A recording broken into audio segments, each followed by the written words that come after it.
ఒక్కసారి కొమ్మూరి గోల్డ్ కి కాల్ చేయండి. తాకట్లో ఉన్న మీ బంగారాన్ని విడిపించి మార్కెట్ ప్రైస్ కి వాళ్ళు కొనుక్కుని మిగతా డబ్బులు మీకు ఇచ్చేస్తారు. ఆంధ్రప్రదేశ్ ముఖ్యంగా గోదావరి జిల్లాల ప్రజల మనసులో పులస చేపకు ఒక ప్రత్యేక స్థానం ఉంది.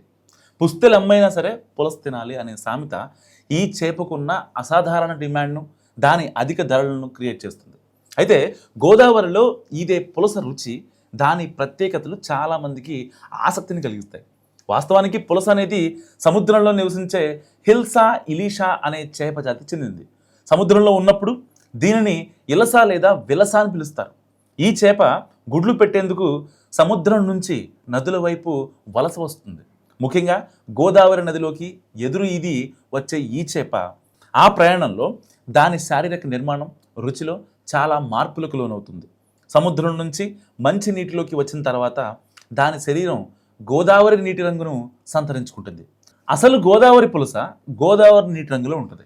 అయితే ఇలస మాత్రం నెమలీక రంగులో, అంటే నీలం రంగులో ఉంటుంది. అదే ఈ రెండు చేపల మధ్య ప్రధాన తేడా. గోదావరి నదిలోని చప్పనీరు పులస రుచిని పెంచుతుంది.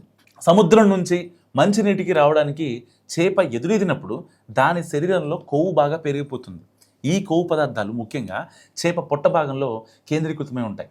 ఈ పొట్ట ముక్కను తింటే నిజంగా నోట్లో పెట్టుకోగానే వెన్న ముక్కలా కరిగిపోతుందని చాలామంది చెప్తూ ఉంటారు. సో చేపలపై పరిశోధనలు చేసిన పలువురు నిపుణులు కూడా ఇదే విషయాన్ని ధృవీకరించారు. హిల్సా ఇలీషా జాతి చేపలు గుడ్లు పెట్టేందుకు మంచి నీటిలోకి వస్తాయని, ఆ సమయంలోనే వాటి శరీరంలో కొవ్వు అధికంగా ఉండి అత్యంత రుచిని కలిగి ఉంటాయని చాలామంది సైంటిస్టులు చెప్తున్నారు. అండ్ పులస చేపకు భారీగా డిమాండ్ ఉండడానికి కారణానికి చాలా రీజన్స్ ఉన్నాయి. ఇది సంవత్సరానికి ఒకసారి, సాధారణంగా జూన్, ఆగస్టు నెలల మధ్య మాత్రమే లభిస్తుంది. ఇలస చేపలు ఏడాది పొడవునా దొరుకుతాయి, కానీ పులస అలా కాదు. సో ఇటీవల కాలంలో పులస చేపల లభ్యత బాగా తగ్గింది.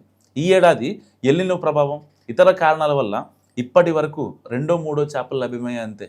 యానాం చేపల మార్కెట్లో జరిగిన వేలంలో ఈ ఏడాది తొలి పులస 14,000 రూపాయలు పలికింది. అరుదుగా లభించడం, దాని ప్రత్యేక రుచి కలగలిసి దీని ధరలను ఆకాశానికి పెంచుతున్నాయి. అంతేనా, పులస దొరికితే తమకే ఇవ్వాలని చాలామంది జాలర్లకు అడ్వాన్సులు కూడా ఇచ్చేస్తున్నారు చాలామంది. పులస కేవలం ఆహార పదార్థం మాత్రమే కాదు, గోదావరి జిల్లాల సంస్కృతిలో ఒక భాగంగా మారింది. ఈ సీజన్లో బంధువులకు హైదరాబాద్, బెంగళూరు, దుబాయ్ వంటి దూర ప్రాంతాల్లో ఉన్న స్నేహితులకు కొరియర్ ద్వారా లేదా బస్సుల ద్వారా పులస చేపను పంపించడం ఆనవాయితీ. గోదావరి పులస దొరకగానే ఒక బంగారం దొరికినట్టు భావిస్తారు చాలామంది. మార్కెట్లో కూడా దీనికి విపరీతమైన డిమాండ్ ఉంటుంది. పులస రుచి చూడటం అనేది ఒక అనుభూతి. ఇది కేవలం ఒక చేపకు సంబంధించిన విషయం కాదు, అది గోదావరి నది జీవనానికి, ఆ ప్రాంత సంస్కృతికి ప్రతీక. దాని అరుదు, ప్రత్యేక రుచి దీనిని గోల్డెన్ చేపగా మార్చాయి. మరి మీరేమనుకుంటున్నారు పులస గురించి? మస్ట్గా కామెంట్ చేయండి.